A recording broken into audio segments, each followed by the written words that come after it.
I was going through social media na nikaona kwamba one of my favorite content creator Andrew Kibe ameamua kuachana na content creation. Sahii anauza magari second hand cars, which is a good thing kwa sababu unaona YouTube imemkataa katakati ya macelebrity wenye waliamua shikane waende wakamchomea, maana the guy was making a lot of money. Hakuwa nasema ukweli. Anyway, being one of my favorite content creator ya kwanza university course yake nilipenda sana. Okay, you guys go out there, mnataka kubai magari, ndio mkabai. Kama una shida ya kuuza gari, just reach out to Andrew Kibe. Andrew Kibe is there selling cars.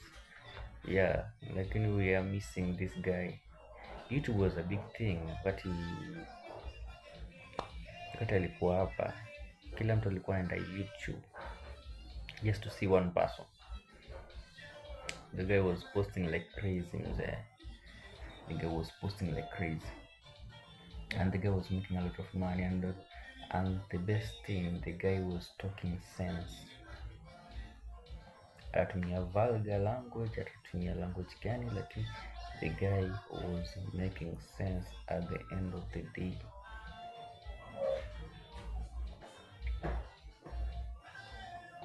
Well, amejaribu ya Africa, Facebook hazijampatia poa. That's why I'm venture into car selling. That's why you need to go and buy your own car. Just support the guy.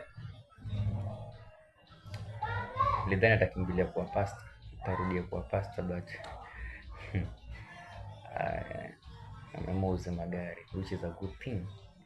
Anyway, don't forget to drop your comments.